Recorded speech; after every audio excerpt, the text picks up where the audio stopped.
Good morning. Welcome to Shanthalakshmiias Academy. History optional classes. History optional classes for civil services examination. So today is first class, so that we focus on few basic things like why to choose history optional for civil services, and what is the syllabus and the paper model. The previous questions can be discussed in the next class, but we see the syllabus and the paper model. That means how the questions are asked in two papers. So exactly, we see the total exam pattern, and within the exam pattern, we see what are the advantages we have by choosing history optional. Let us see. You see, who are these? Do you know their names? Can you identify the national leaders here? Can you? I want to ask. There are some of our students. They come from engineering background or MBBS. They don't even recognize Subhash Chandra Bose or Bhagat Singh. Okay, that's why I keep on asking every time. No problem. If it is easy to you, you can.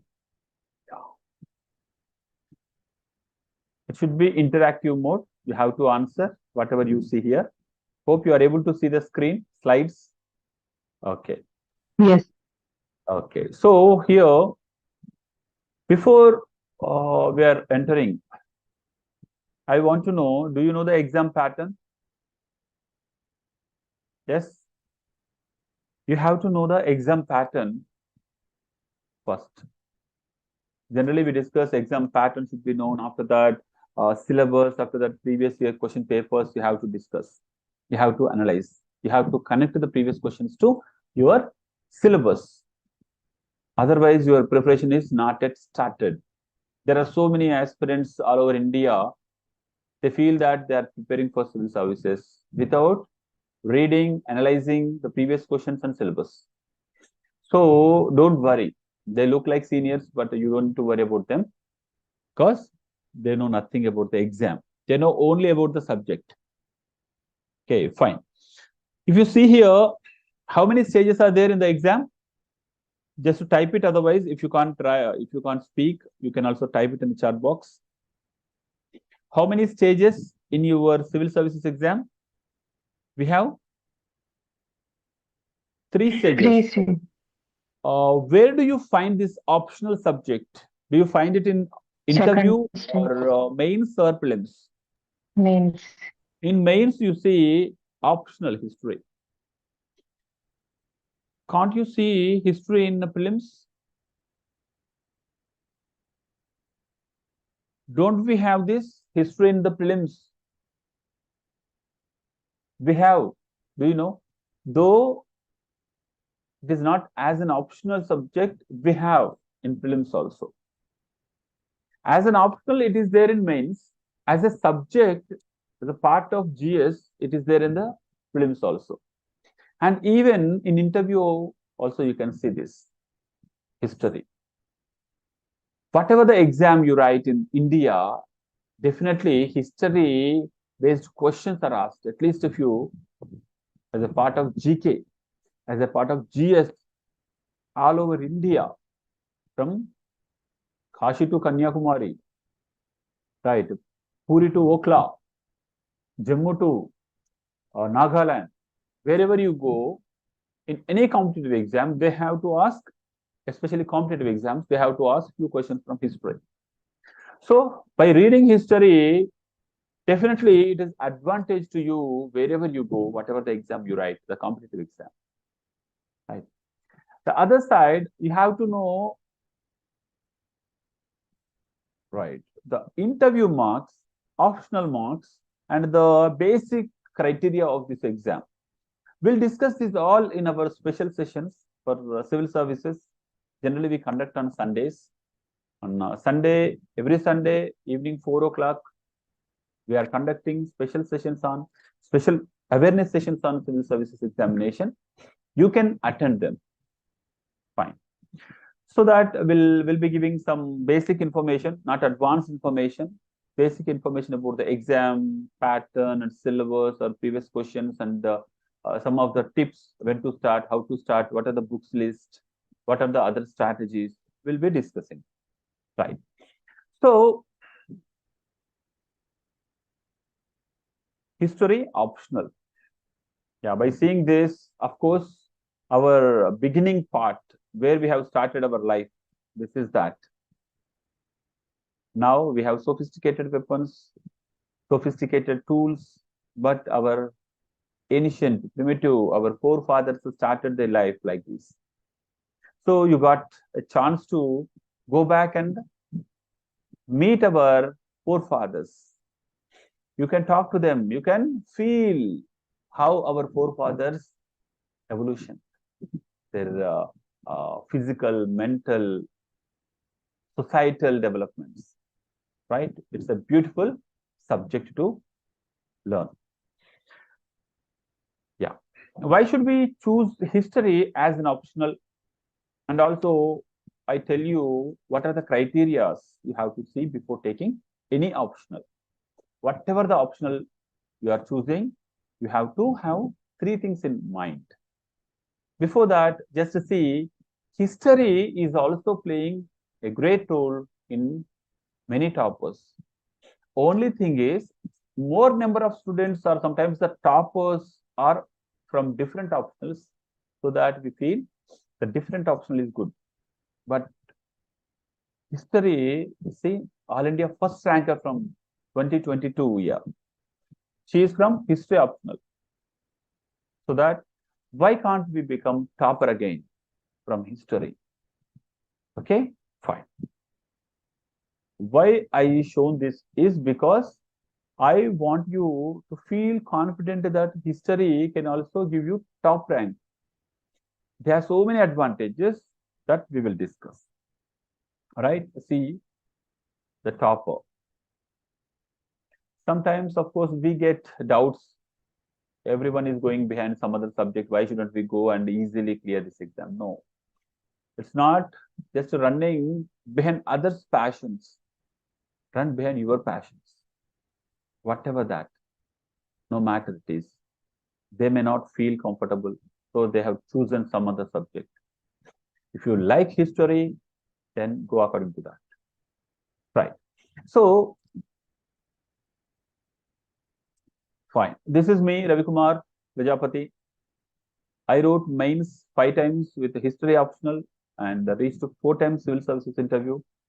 And I got good marks comfortably in history. Sometimes without having proper preparation also, we used to write mains directly. We used to get at least more than 290 marks, 300 marks, right? Chalo. So that don't worry. I'll be explaining the history according to UPSC demands, according to our optional subject demands, not just wasting your time by saying all unnecessary information, which is not important for our exam. Fine. So we have these 3 stages: preliminary, mains, and interview. So our optional subject, now whatever we are discussing, it is going to be covering here in mains. Of course, it can also help you in preliminary and interview and even in the service, but our focus here is on mains. That means how to write answers. It's not only just focusing on factual information for preliminary exam. We focus on answer writing. So, do you know how many marks a subject like in optional it carries? Can you write how many marks? How many marks for optional subject in mains? Come on. 2 papers. 5. Can you write it in the chat box?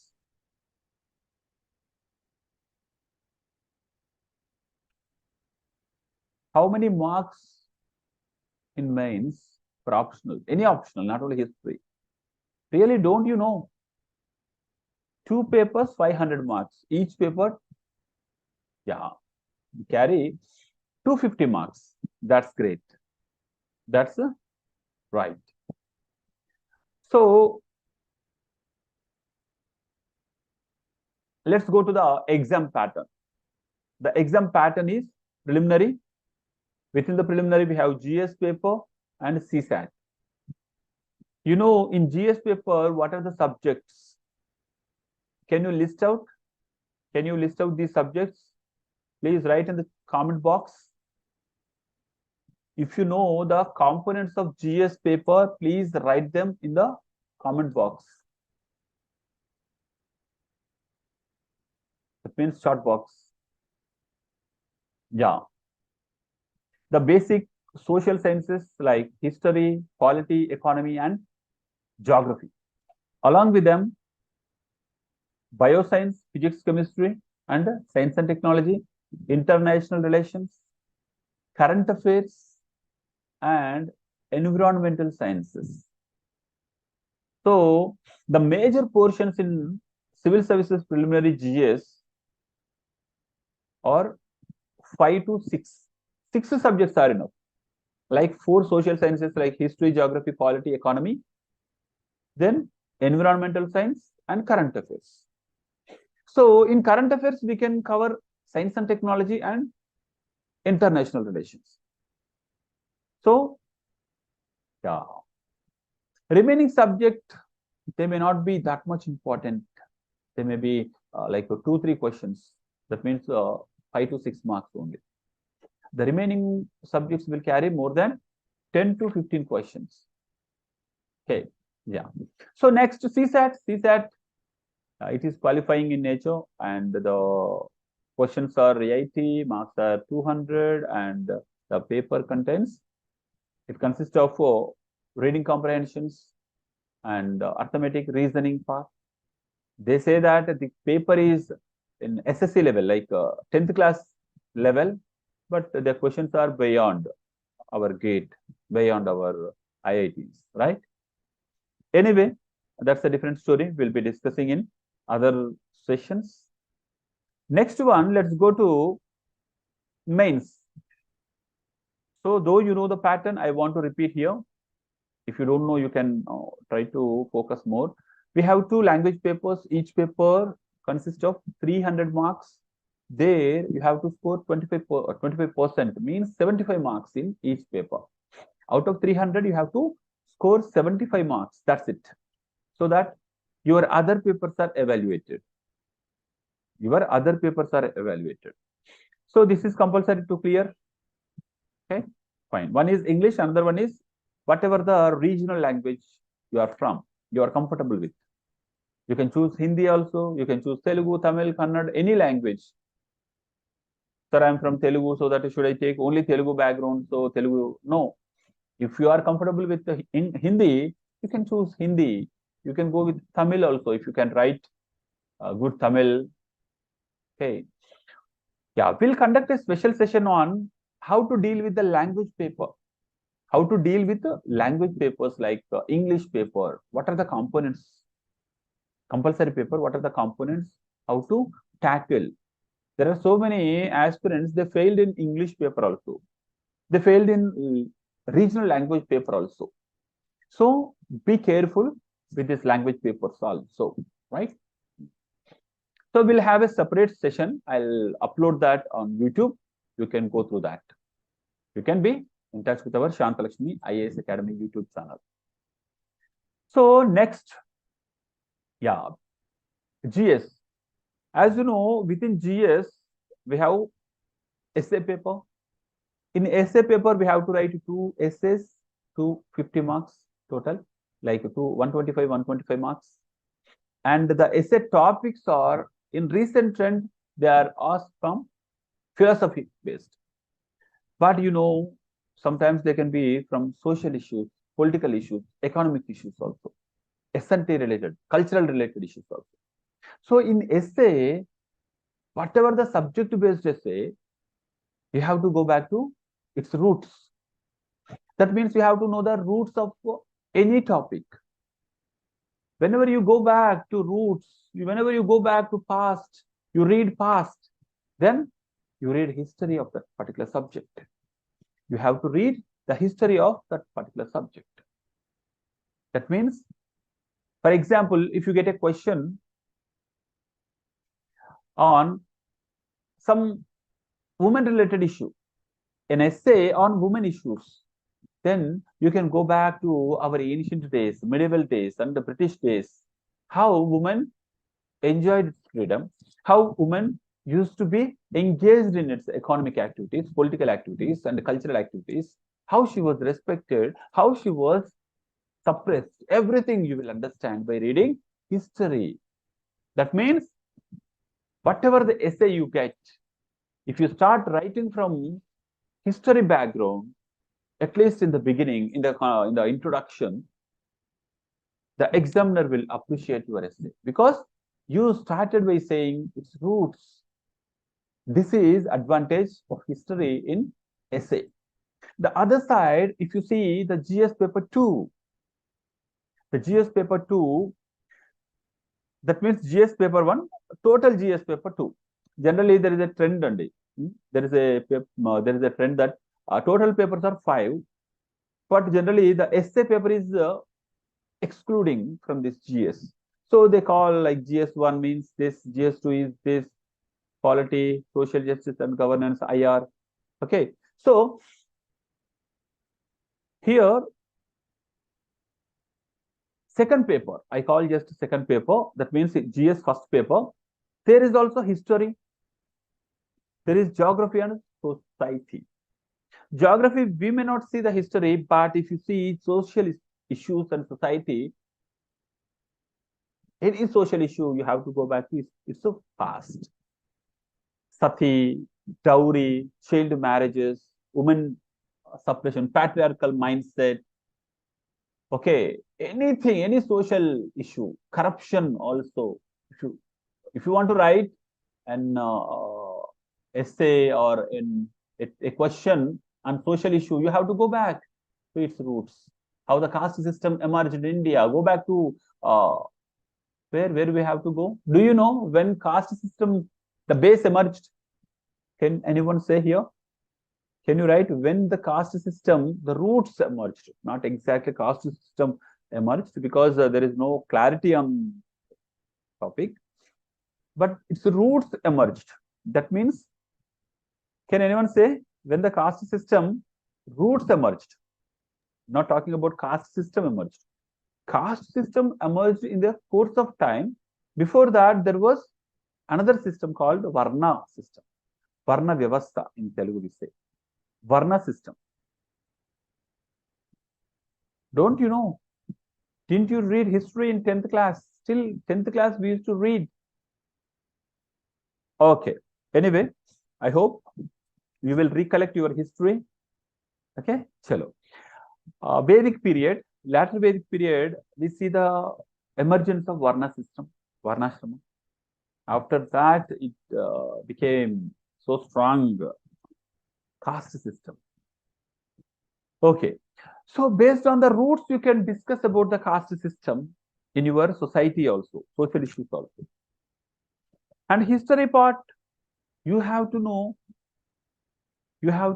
in mains, what are the components covered in history part. Generally, many of our IAS aspirants, they don't know what are the components will be covered here in mains from history, especially from history. Can you say within history, what are the components and what are the components are covered here? In total, history means what are the components? Do you know? Can you say Sureshta or Manaswini or write in the chat box, in the comment box? In history, generally, ancient, medieval, and modern. Ancient India, medieval India, and modern India. If you see world also, in world we have ancient world history, medieval world history, modern world history. In civil services examination, we have Indian history. That means 3 parts. 3 parts means ancient, medieval, modern. Then world history, only 1 part, that is modern world history, not ancient, medieval. Remember, you know, our history optional covers these 4 areas: ancient, medieval, and modern in history of India. modern history of world. Total 4 components we cover in our optional, right? Ancient, yeah, medieval and modern. ఇది Indian history నుండి. This is from Indian history. And world history, only modern world history. Okay, whatever we read for our optional, exactly every other aspirant has to read. Every other optional student, like your friends may have chosen optional like anthropology, PSIR, or sociology. They will have to read entire history like ancient, medieval, modern Indian history and modern world history also. Okay, so how? Because if you see in GS paper here, in history part, this is the history part. You can see here, in history part, they cover modern Indian history, art and culture, art and architecture, that covers ancient, medieval, art forms, architecture forms, culture part, dances, music, how they evolved in Indian history to the present day. So that means they cover these 3. Maybe political history is not asked. Remember, every sentence, whatever I speak here, important. It is not available outside in any other institutions, because I try to connect maximum our exam other subjects also with history. Whenever you have the clarity on the exam pattern, you can have more grip on your preparation. Otherwise, you waste your time on reading unnecessary materials. So here in mains, you will have only modern Indian history and modern world history. Remember, modern Indian history and modern world history. This is for all. All the aspirants have to read and write the answers. Along with that, 2 parts, we have art and architecture, culture. That means ancient medieval will also be covered. Okay, total 4 parts are covered in GS also. So your friends, they have to read entire Indian history, whatever you are reading. Sir, then what is the difference? Yeah, there is a small difference. I'll tell you. How the other optional guy reads, how you have to read, I'll tell you in the classes. Don't need to worry. Maximum they read and we read the same material, same book. They read Bipin Chandra, you read, you also have to read Bipin Chandra, Spectrum. Where is the difference? There is a difference in approach. That's it. Our optional approach is different. Our GS approach is different. So, if you have chosen anthropology, you have to read entire history. History optional, right? If you have chosen PSIR or sociology, also have to read entire Indian history and world history. So this is the part here, our history optional covers. So geography we may not cover, but in history and society, social issues also we cover here. If you see GS3, in polity, do you know polity syllabus? Have you seen? I think a few of our mentorship students, they have finished polity test series. In polity, you see the first 2 test itself we conduct historical background of constitution, where you have to read the modern Indian history, because the constitution evolved from the British rule in India. During the British rule, they made few laws, few acts, few policies like 1773 Regulating Act, 1833 Charter Acts. So 1909 Act, 1919 Act, 1935 Indian Government Act of British. So these all acts gave inputs to our present constitution. So whenever you read in polity the historical background of constitution and government, Indian government, you have to go back to historical background. That means modern Indian history where Britishers ruled India. Modern Indian history where Britishers ruled India. That means in polity also, In polity also, you are covering history, modern Indian history. You have to understand properly. Otherwise, you can't understand. You can't understand the polity. British legacy, there is a term called the British legacy in Indian administration. The present Indian administration has British legacy. That means what are the inputs were given by, what are the inputs given by Britishers? What are the same practices, administrative practices we have been practicing now by our bureaucracy, now by our leaders? That can be understood properly by reading modern Indian history. So you can avoid the historical background of Indian Constitution that is covered in modern Indian history.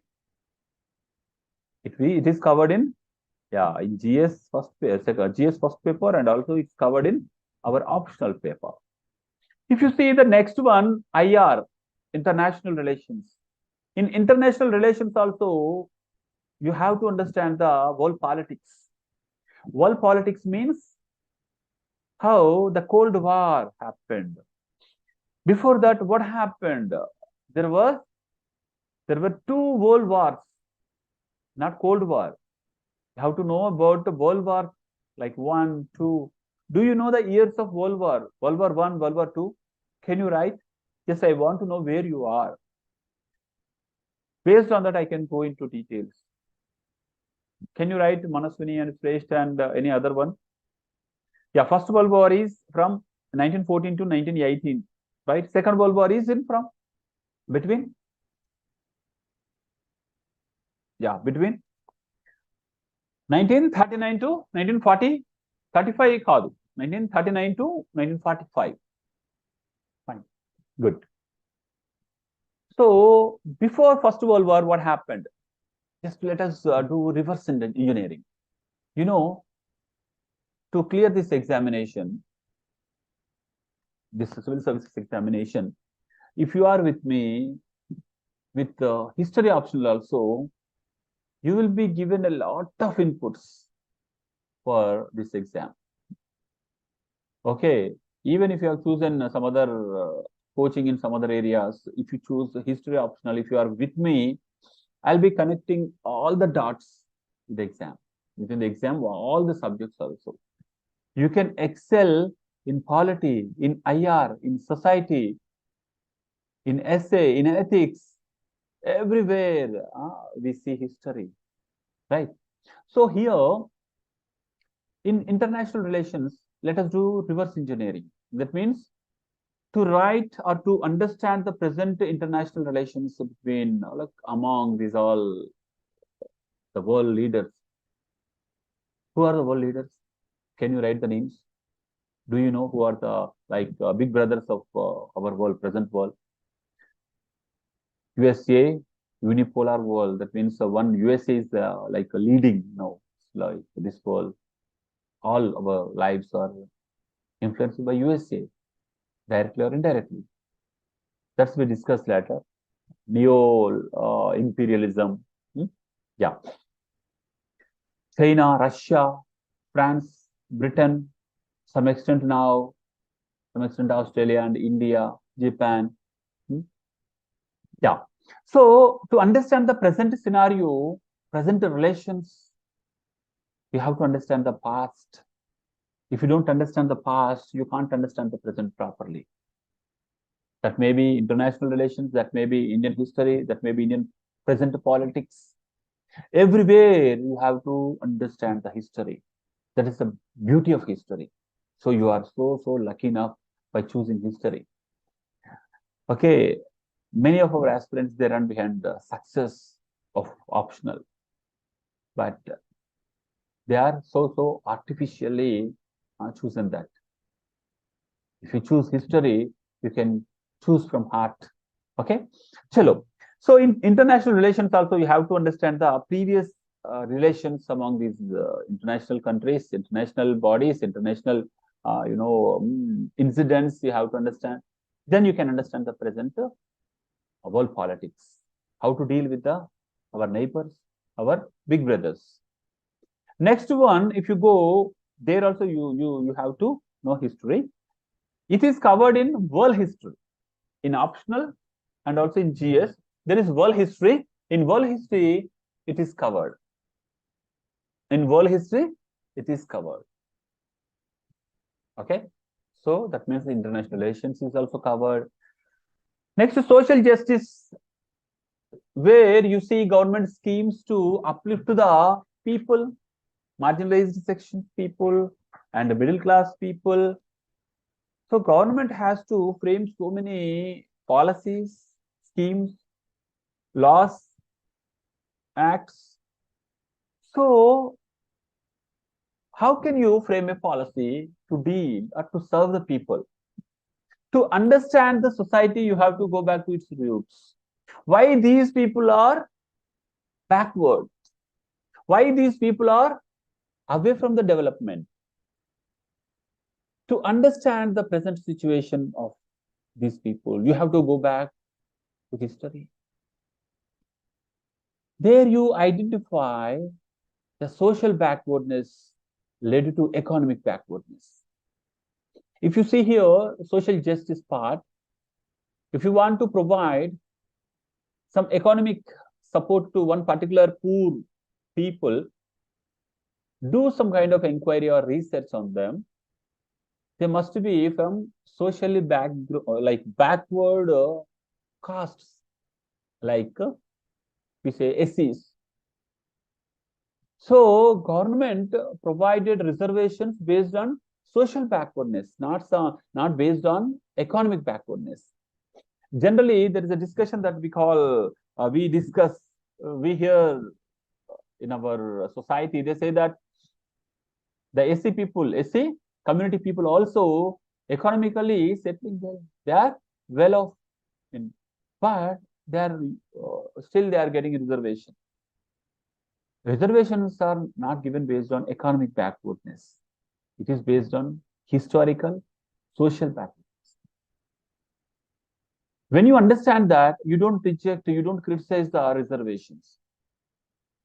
Of course, whenever the reservations are misused, that's a different story. We have to definitely stop it. We have to go according to the spirit of reservations. So the reservations are provided to uplift these people, not only in economy, but also socially. If they are not uplifted socially, whatever the economy, even if you are billionaire also, you can't get a match from so-called upper caste. If you see Pranay Amruta issue, Pranay was also a rich guy, but he was killed. He was killed by his uncle's goons. Okay, his wife's side, so-called upper caste. So whenever you understand the historical background, backwardness of the socially marginalized sections, you can understand the present situation. You can understand the logic behind the government schemes. Whenever you understand the government schemes, you can appreciate the government. You can convey or convince the other people who are rejecting reservations, right?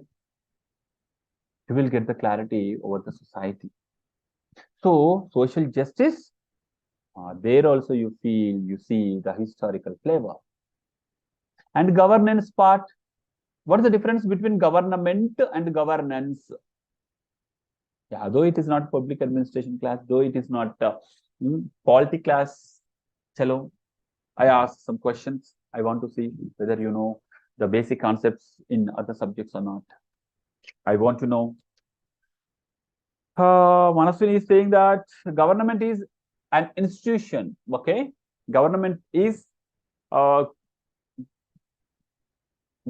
government is a set of institutions, a unit of many units. Governance means it's working, how it is working, how it is functioning. There is a government, there is a system, that is government. Like we have central government, state government, local governments. That is government, not governance. Governance means how they are working for the society, for the people. The way how they are working, that is governance. what kind of policies they are providing, what kind of schemes they are framing. This is called governance. How they are implementing, how they are getting feedback, how they are evaluating them, how they are refining, repairing their own schemes and policies. And institutions like the Planning Commission was replaced with the Niti Aayog. There are so many things they have to be updated every year, for every term, by every new government. They try to change the names of the schemes. They go with a new name, new concept, new mission, according to the changes in the society. That means the changes in the minds of people, wishes of the people. People means citizens, mostly they say. Okay, so in governance also, whenever you understand the governance of India, that means Indian government's governance, you have to go back and see how the Britishers used to govern India.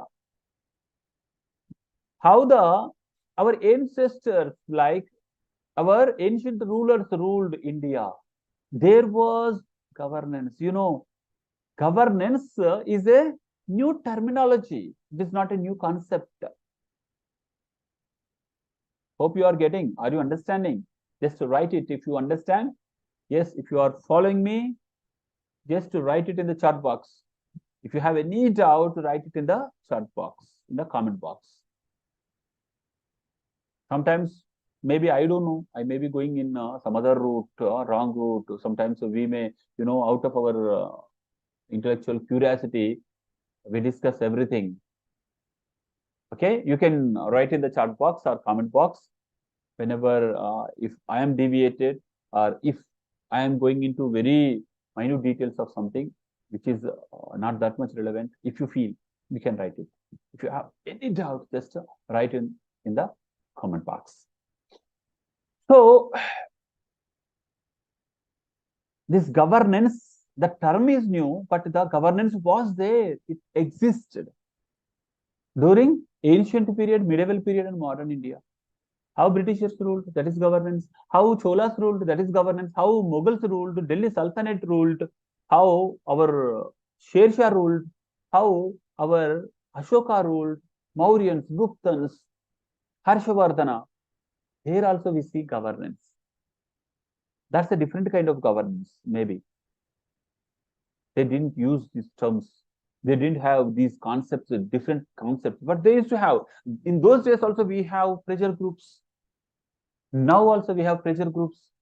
Only thing is now we started giving names in a systematic manner to various practices since ages. Since ancient days we have been practicing this all, but recently we started giving names systematically so that we can teach to the next generation. We can discuss those issues. Before independence, we never discussed about these all, right to privacy, fundamental duties, or something else, new concepts. We didn't discuss. Now we are discussing because the society is changing. So we need to discuss, we need to organize few ancient practices also. So ikkada, yes, here you see governance part. In governance also you see history. You can compare with two governances in ancient and medieval and modern. You can get a question in our optional and in GS also, some extent. Differences between governance by Ashoka, governance by Akbar. In preliminary also a question can be asked. The relevance or the similarities between these two kings' governance. What is that? Can you compare? Can you compare these two kings' rule? Rule itself governance. For example, if you want to compare these two leaders or two kings, Ashoka introduced Dhamma. Dhamma, that is a moral, one kind of behavioral norms. Akbar also introduced Deen-e-Ilahi. It's also one kind of set of rules how to behave as a good citizen, or citizen. The concept is evolved later, but we used to feel the people of one particular kingdom. Okay. Yeah.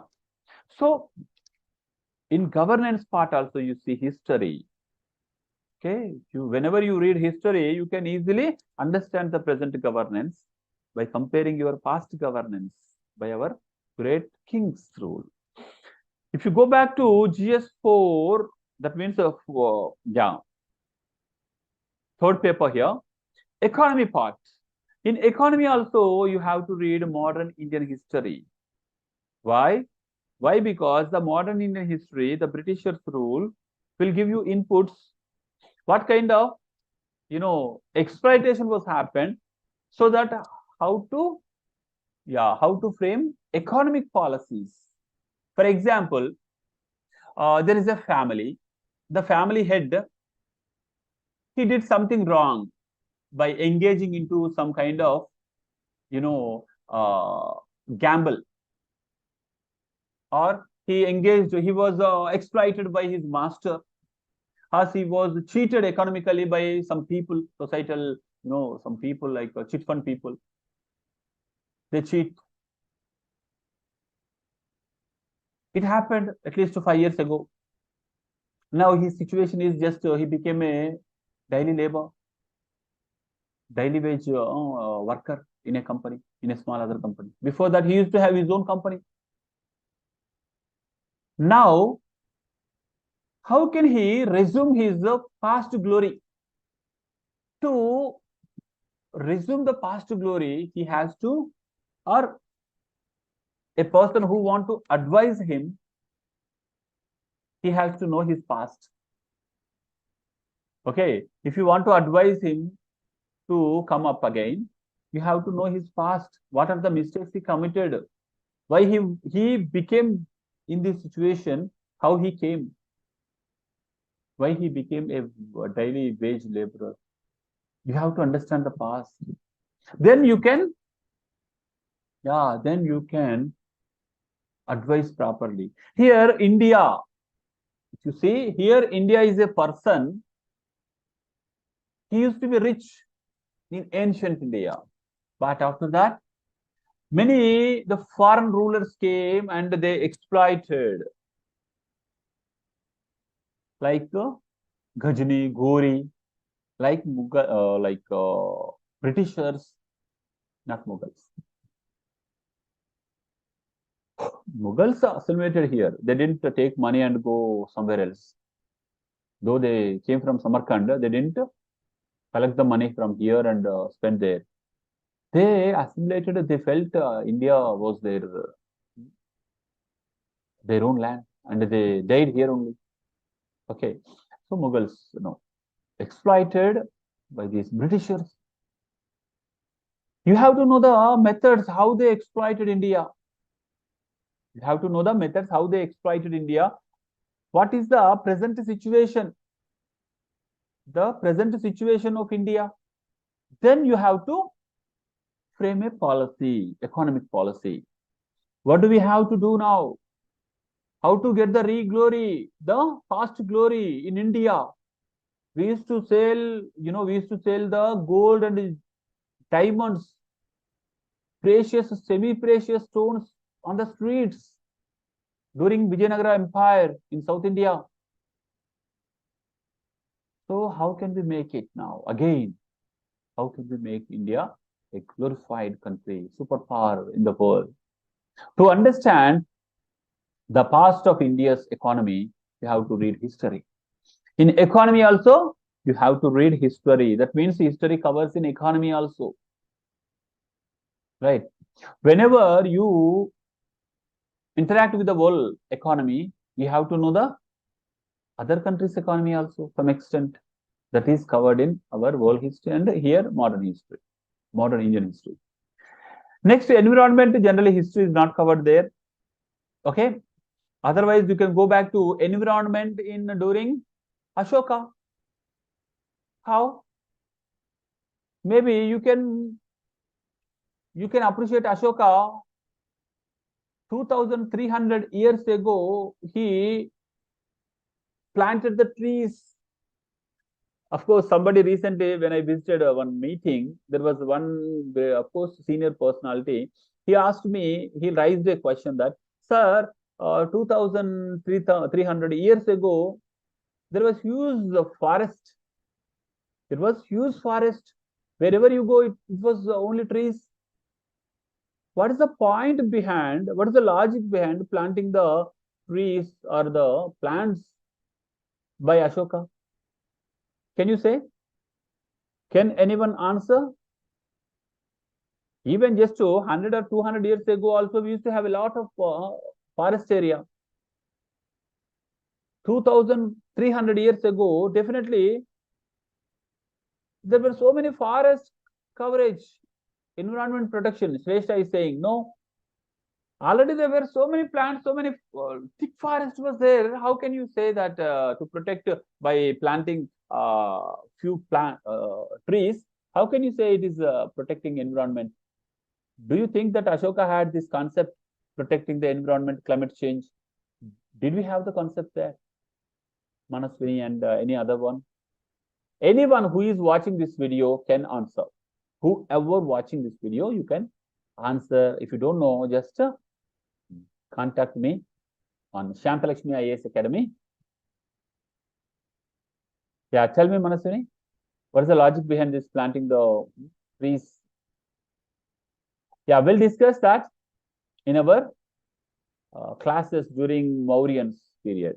When Ashoka comes, yeah, we invite Ashoka to our class. He will come and he will give self-introduction. Let us conduct a mock interview also to him, right? We will conduct in our history optional, guys, we will conduct interviews by giving you a role. Like after reading Mauryan history, one of our students have to choose one character, like I am Ashoka. Chalo. And the remaining students, they ask questions. Ashoka, tell me, why did you introduce Dhamma? Okay. Then Ashoka, as a personality, as a character, you have to answer. Yes, I introduced Dhamma because of these things I thought.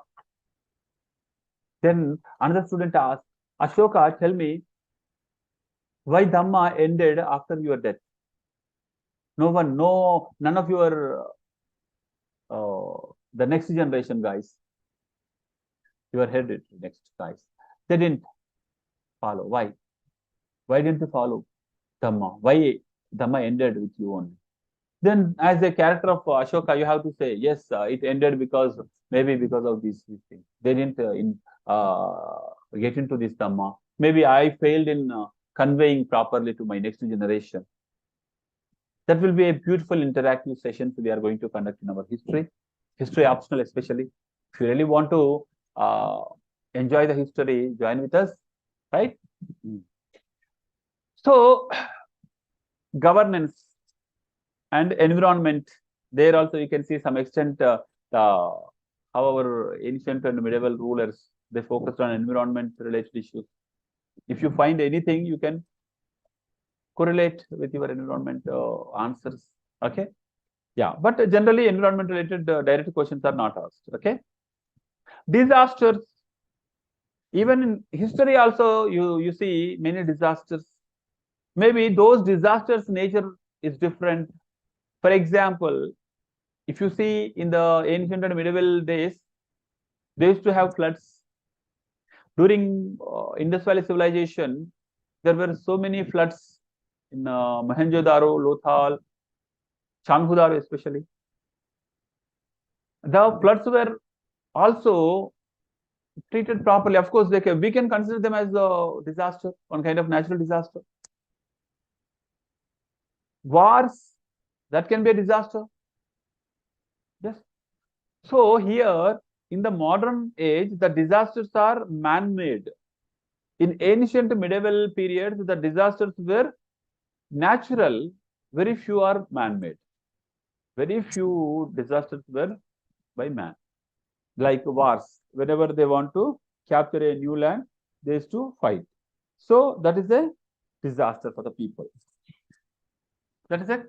After disaster, they see economic crisis, political crisis. That's a different story. But here in modern India, we have more the artificial disasters, man-made disasters.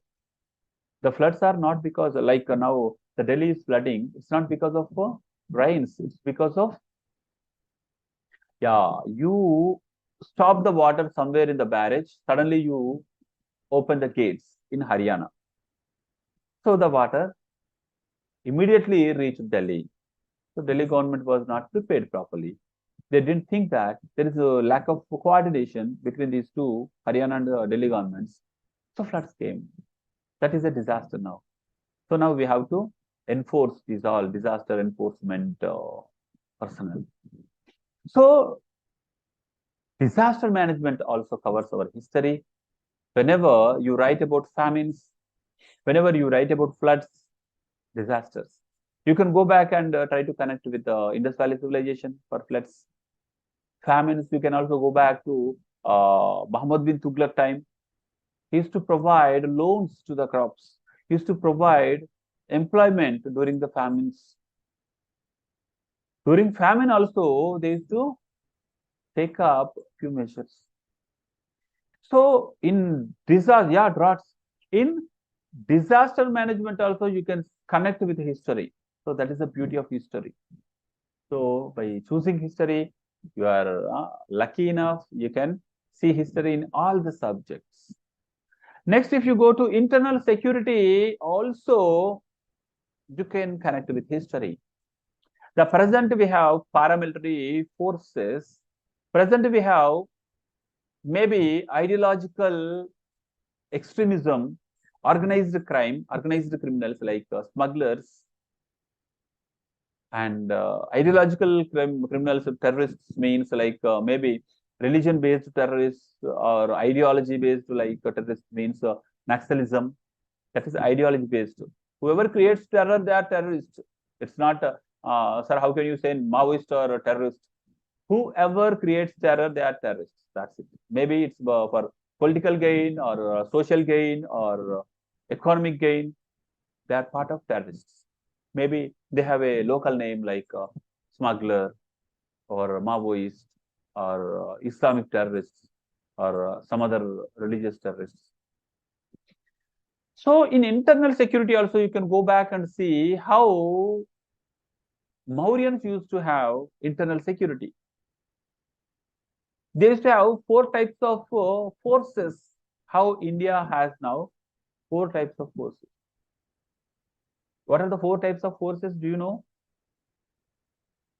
Can you say Indian defense system, like the parts of them, like Navy to protect our coasts, and BSF, Border Security Force, for to protect our borders, Airways, Air Wing, Air Force, that is to protect our space, our sky, and also we have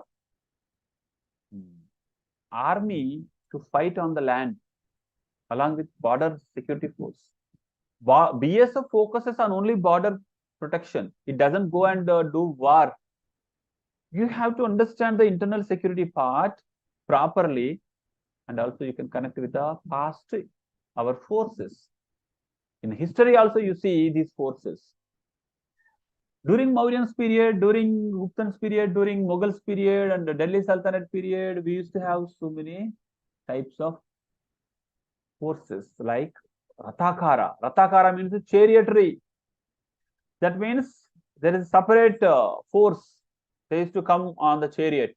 If you see Bhagavad Gita or Mahabharatam, you see Bhagavad Gita was preached by Krishna. Yeah, Krishna in the battlefield. Right. That is chariotry. Arjuna belongs to chariotry force. And we have cavalry, we have infantry. We used to have cannons later. Firangi lantarga, cannons, yeah. So like, yeah, Navy also, they used to have naval forces, especially Cholas, you know. Chola kings used to attack Indonesia. They used to go through Bay of Bengal, Indian Ocean, and attacked the other rulers by passing through these sea routes. That means they used to have huge naval forces. Okay, so whenever you understood our ancient rulers' naval forces or air forces or army, cavalry, and they used to have a special force called the bodyguards in South India. Valayakars, you know Valayakars. That means whenever the king dies, these people, the protectors of king, the bodyguards have to die. They also have to die immediately. That means their life depends on the king's life. If king is killed by someone, before that they should be killed. Otherwise, they have to die. That is a condition. See how they maintained the forces into rules. How they maintained the internal security, how they protected the king. Now we have to protect our public representatives, public institutions, and Indian scientists, Indian celebrities. Remember, Indian assets means not only just politicians, not only just parliament and government offices. The assets means you can also see our celebrities like scientists and our, dancers, our intellectuals, authors. They are also our assets, our national assets. So we have to protect them. Okay. So whenever you read internal security also, you can go back to history and you feel the flavor of history. But okay, you have to deal with the present internal security, but you can go back to history. Yeah. Then let us go back to next GS part 5. That means GS 4th paper, ethics. In ethics also history comes. History is there. How? How means whatever you read Britishers governance, whatever you read Chanakya's the ends are important, not the means. The concept, it was discussed by Western philosophers also like Machiavelli, and it was rejected by Gandhi. Gandhi focused more on means, not the ends. That means whenever you want to achieve something, the methods, how you are following, what you are following, they are also important, according to Gandhi. But Chanakya says, no, the ends are important, not the means. The success is important, not the way how you achieved it. Okay. So whenever you understood the Chanakya's philosophy, whenever you understood the Bhakti saints, Sufi saints philosophy, you can, whenever you understood the epics like Ramayana, Mahabharata, and Sri Krishna's philosophy, whenever you understood Gautam Buddha's middle path, Madhya Marga, you can answer ethics paper more effectively. How? Whenever you deal with a problem, you have to go with a middle path, not extremes of any end. You can't go with extremes. You have to go with the middle path. Whenever you deal with the international relations also, we have to go with we say diplomatically. Diplomatically means a middle path. So the middle path is given by Buddha. Of course, in Aristotle also says in a golden mean. That means a golden mean. Both ends are danger. Only the mean, the middle path is gold. That is said by Aristotle. Whatever the names they used, but the concept is same. There is a concept called social contract said by Rousseau. Rousseau, there is a philosopher. He says there is a social contract between the people and the king. Then only the kingdom formed, then only the government formed. The social contract concept was given by our ancient scriptures. There you understand the present governance and the present institutions, how they are formed. So in ethics, you can use these all past experiences. In theory and case studies also, remember, in theory and case studies, both the areas you can cover history. For example, there is a case study Let us take up one in a village. In a village, there is a government school. In the government school, midday meal program is being implemented. The so-called upper caste students, they don't want to sit beside the so-called lower caste students in the school while having food. That's the issue. That is a problem. As an IAS officer, how do you solve it? You have to understand the history of caste system. Why these so-called upper caste students are not sitting beside the so-called lower caste students. You have to understand that. How do you understand? When you read history, then only you can understand properly. Otherwise, you can't give a proper solution to that. You can't give a proper solution. If you don't understand the reason properly, you can't understand, you can't give a best answer, best solution. So there is another problem. Maybe the maid, the cook, whoever cooking the midday meal, maybe she belongs to so-called lower caste. So these so-called upper caste students and their parents, they don't want their students, their children, come to the school and have the midday meals with the other students. Why? Why? Because the food is being prepared by the so-called lower caste, men or women. Then also you have to understand the concept called caste system in our society. Then you have to give a best solution. Then in ethics also, whenever you deal with these such social issues based case studies, child marriages, child labor, okay, sati or women gender issues, you have to understand history, and from historical background, you have to draw a solution. Okay, yeah, there also you can find history flavor. See, those many areas you are, I think maximum area cover chesesam, right? We have covered maximum area in GS also. Essay, right? History, geography, no geography. In geography also we cover. In preliminary exam, the questions are asked historical background mapping. Map pointing based questions are asked from history, like Karnasuvarna is present which state?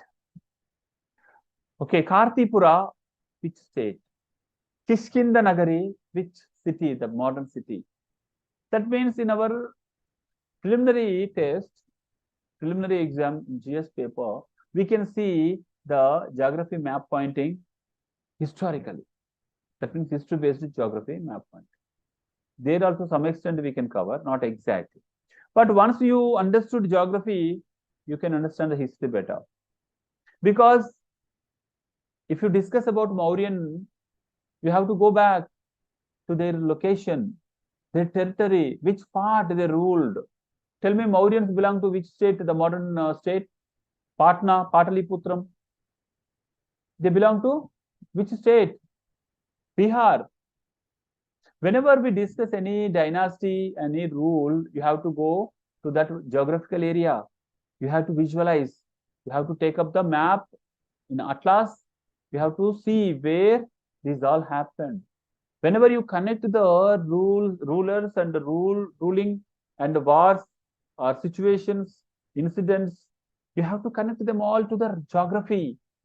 So geography, if you read geography, it is helpful in history. Whenever you read history, obviously you have to refer the atlas. Obviously you have to go to that particular geography. For example, if there is a ruler called, of course, the dynasty, Chola dynasty in South India, they had naval force. Why? Why? Because they are in the coastal area. The other side, if you see Harshavardhana, he belongs to somewhere else in Kannauj near Delhi. It is a landlocked area. He doesn't need to have to maintain naval forces, right? So based on the geography, our administration, our economy, our military forces are designed. You know, our first topic in history, optional, we discuss the impact or, this influence of a geography on its people, its government, its society, its institutions. That is the first topic we are going to discuss tomorrow. Tomorrow we are going to discuss the first topic, geography impact on the society and economy and the history and all. Yes, exactly. That's a beautiful concept. You will realize a lot of things. You don't know why you are wearing this dress, why I'm wearing this Labasna sweatshirt now. It's because of the geography, the climate, environment. Because of that, I thought. Why my color is like this? My biology. This because of geography. I'm living in India, okay, subtropical area. So I'm like this. If I born in Africa, definitely I have been more darker than this. If I'm born in some Western countries, in Scandinavian areas, I may be more fair in color. So geography influence our all aspects. That's we will discuss tomorrow in class. Yeah. So in society, we see history, and polity, we see the modern Indian history covers historical background of constitution, and international relations, we cover in world history, and social justice and governance, we see the past rulers, how they ruled, present ruling, and also we see economy, how Indian society, the economic society was exploited by various rulers, how we have to come up, what kind of programs we have to frame for them, we can see in economy.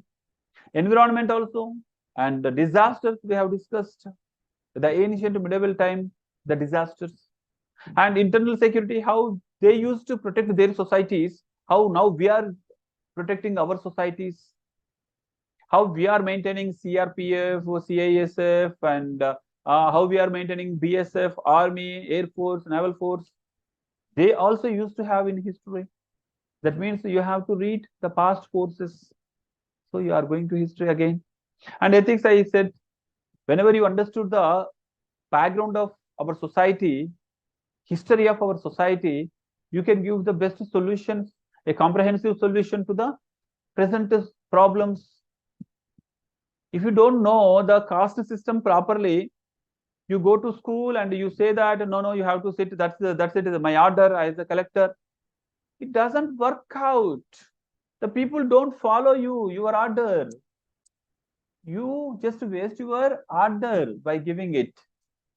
Whenever you understood the history of this problem, you can try to convince the people according to their background, according to their root cause of this problem, caste system. So whenever you get a case study on social issues, you can write the best answer, best case study answer if you choose history as an optional.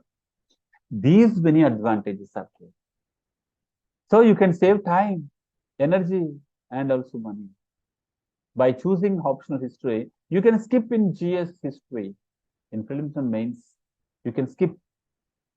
One optional can connect you to all of your other subjects. Then obviously we cover these many marks in our GS. Also, you can cover here optional direct to 500 on 500 marks, 250, 250. Our target is getting at least 350 marks. Focus on 360 marks, 350 to 360 marks. For that, each paper you have to score 180 marks. We have two papers in optional. If you score 180 marks in each paper, you will get 360 marks in optional. Generally now the trend is getting 290 marks is great. 300 marks is great. If you score 60 marks extra means you can cover one GS paper marks here. One GS paper marks can be covered here. Okay, so try to collect maximum marks in history optional. Okay, it will help you in GS. Will help you in GS. Then interview. The interview marks are like 275 marks. There also, if you get any question, you can start explaining from historical background. They will appreciate that, yes, this candidate has proper understanding of its root cause, right? So that you have to read history. History as an optional, you can predict your questions. Because maybe one great advantage with the history option is you don't need to update with current affairs. For example, recently we have seen in Tamil Nadu, there is a new civilization was discovered. Sir, latest civilization was discovered in Tamil Nadu. So, isn't it part of current affairs? No, it comes under current affairs part, not in our history optional part, because in our history, the syllabus is fixed. It doesn't change. If anything happens, anything discovered recently, it should be approved by historians, Historical Society of India. Whenever it is approved by government, by experts, then only it will be added to the syllabus of various institutions, various schools and colleges and universities. Then only that will be updated into our syllabus also. Unless that, we don't need to read it for our optional. We don't get any question from that. As a part of current affairs, you read, you come across these latest civilizations, latest discovered civilizations. You can just use it for GS purpose. That's it. Okay. So that is the beauty of history. So generally, if you want to become topper, your scores should be like this. Essay, ethics and optional. Essay, you have to score 160 marks out of 250. That means each essay you have to score 80. And in ethics also, in each section you have to, in theory and case studies, you have to score 80 marks out of 125. And optional, you have to score more than 320 marks. So see how many marks you are going to score. 340 marks you score here, 340 marks in only 3 papers or 3 areas, not 3 papers. 340 marks. Then you can focus on other areas as you have already read this. Yeah. Total 940 marks. See, if you score 1000 marks in mains, including GS, no one can stop you. In interview, if you get just a middle marks like 150, mediocre or 150 marks also, you can clear this exam. The topper. 1150 marks you can score. You can be All India topper. You can be All India topper. So optional choose chestunnapudu 3 criteria you have to see. Before choosing optional, you have to see 3 criteria. Number 1, your interest. Number 2, your optional success rate. Number 3, success rate and the faculty guidance. If there is no faculty to guide you personally, please don't choose that optional. Just because it is giving success rate, no. By seeing topper, you should not run behind his success. Just because he got from anthropology, you should not run. Okay, you can make history also a successful optional. It's your fault that you are not able to study properly. You are not able to score big score. So you are making history as an interesting subject for the next generation. If you score more than 320, 350 marks, definitely next generation will follow. That is common trend in our country. They follow only toppers. They don't bother. They don't bother about how beautifully our optional is covering in our GS. They don't bother. Okay, chalo. So history as an optional. Already we discussed this, all the things. Okay, essay, easy to study. That means the full material is available, even if it is in Telugu medium. Telugu medium, you will have rich resources in history. Telugu Academy books, I think only on history, they produced maximum books from Telugu Academy. So that Telugu guys, Telugu medium students, IAS aspirants can easily choose history optional so that there is no paucity of materials. Telugu medium lo rase vallaku full material undandi. Telugu Academy maximum books తెలుగులో రాసినవి వాళ్ళు history పైనే. 100కు పైగా books ఉన్నాయి. కాబట్టి అన్ని authors books కూడా తెలుగులో ట్రాన్స్లేట్ అయి ఉన్నాయి. You don't need to refer even one English book for that. Okay, even Upender Singh book కూడా ఉంది, అది కూడా తెలుగులో వచ్చేసింది. శేఖర్ బందోపాధ్యాయ కూడా తెలుగులో వస్తుంది. ఇట్లా అన్ని తెలుగులో వస్తున్నాయి. కాబట్టి మీరు తెలుగు మీడియం వాళ్ళు you can choose history optional, no problem. And moreover I'm also from Telugu medium guy. I went to interview by writing Telugu medium. In Telugu medium, I wrote history so that I can guide you what kind of answer you have to write, how to impress in Telugu medium also, right? So better choose history as an optional for Telugu medium guys also. Of course, English medium ku brahmanamana material undi. There is IGNO material. There are so many authors. They did research on history. Why? Because to promote Indian history in international era. Total world also have to know, the world countries have to know about India's past. Then only they respect, the respect is given not only by present situation, but also by the past glory. Okay, so yeah. History related books are plenty in our all universities all over India. So there is a huge research on history, okay, to showcase Indian as an Indian in world arena, like a great personality. Wherever you go, if you say India, they appreciate our culture. They say, yes, Indian civilization is so rich with knowledge. Where there was no America, where there was no London or Britain, they were covered with only green patches like forest. But India, the Kashi, the Hichatra, Kanyakumja, they used to flourish with money, flourish with gold, flourish with beautiful traditions, beautiful administration, rulers, people, intellectuals, philosophies. They didn't even get birth. See? So that we had a lot of research on that, and now plenty of beautiful books are there. You enjoy the history of India, especially. Yeah, you can spend full time, lifetime by understanding India properly. You can become ambassador to Indian culture. Okay, fine, thank you. So it's just 10 minutes, yeah, last 10 minutes. Okay, so coaching availability in both mediums is available, English medium and Telugu medium.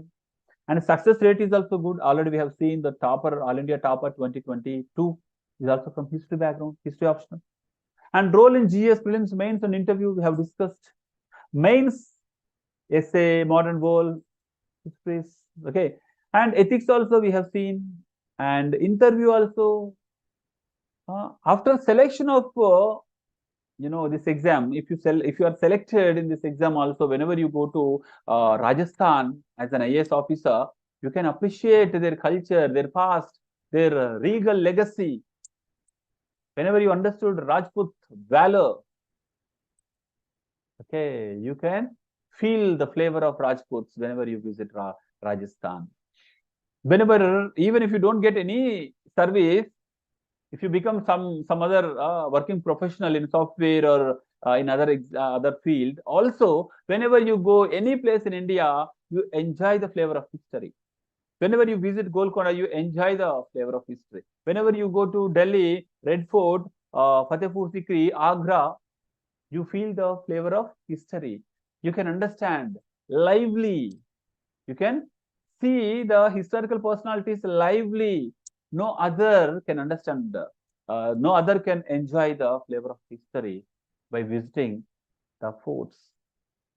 For example, a layman, a common man, he visits the Red Fort, he feels, yes, it is a beautiful construction, it is in red color. That's it, he doesn't know more than that.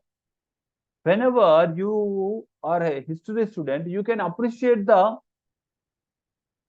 incidents also. Whenever you visit Fatehpur Sikri, you can visualize how this Shah Jahan married Noor Jahan, how this Meena Bazaar, what is this Meena Bazaar called? Why all the rooms are constructed in the fort? What is this Diwani Aam, Diwani Khas? You can understand it exactly more than a guide. You don't need to have any guide there whenever you go to historical places. You can enjoy your life. You can get recreations, you can get relief yourself. You enjoy the visiting spots. Okay. And as an Indian citizen also, you feel proud, right? And also wherever you are, you can work for the society by feeling the legacy of our history, historical background. Of course, you can understand our society in a better way. In Telugu, in Telugu medium, if you want to write, only two options are there: Telugu literature and history. Telugu మీడియంలో రాసే వాళ్ళకు Telugu literature optional తీసుకోవచ్చు, లేకపోతే history తీసుకోవచ్చు. ఇక వేరే ఏ optional తీసుకోకండి దయచేసి. My humble advice. తెలుగు మీడియంలో మీరు రాస్తున్నారంటే better choose only Telugu literature or history. ఈ తెలుగు లిటరేచర్ అండ్ హిస్టరీలో కూడా నేను చెప్తున్నా హిస్టరీయే తీసుకోండి, ఏదో నేను చెప్తున్నాను కాదు. ఎందుకంటే తెలుగు లిటరేచర్ తీసుకుంటే మీకు జిఎస్లో ఎక్కడ యూజ్ కాదు ప్రాపర్గా. మళ్ళీ మీరు హిస్టరీ మొత్తం చదవాలి. అదేదో హిస్టరీ తీసుకున్నారనుకోండి, అది మొత్తం జిఎస్లో కవర్ అయిపోతుంది. అలాగే హిస్టరీ ఆప్షనల్ కూడా మీకు చాలా మంచి మెటీరియల్ అవైలబుల్గా ఉంది. కాబట్టి తెలుగు మీడియంలో రాయాలనుకున్న వాళ్ళు ఖచ్చితంగా హిస్టరీ ఆప్షనల్ తీసుకోండి. ఇక్కడ నేనున్నాను, మంచి మెటీరియల్ ఉంది, and we can conduct test series, personal mentorship, everything. But I want more than 350 marks. మీరు 350 మార్క్స్ కంటే ఎక్కువ తెచ్చుకుంటాను అంటే I'm here with you. Okay, చలో. సో ఇండియన్ హిస్టరీలో ఏ పార్ట్స్ ఉంటాయి, అసలు ఏంటి, సిలబస్ ఏంటి, and also we'll discuss the first topic tomorrow. So we'll stop it here now. Tomorrow the class will be started on regular time. Be ready. Okay, now any doubts you can ask me. You can send me on our app, or you can send me on our Telegram group. It is created for history optional guys. You can join in that. You can write your doubts. Let us discuss. And whatever you write the answers, please do send daily. Our target is daily at least 2 answers you have to write. In 150 days, you can write more than 300 answers. My target is only 200 answers, but you can write more than that. Okay. So all the best for choosing this history as an optional in civil services, and I will meet you tomorrow.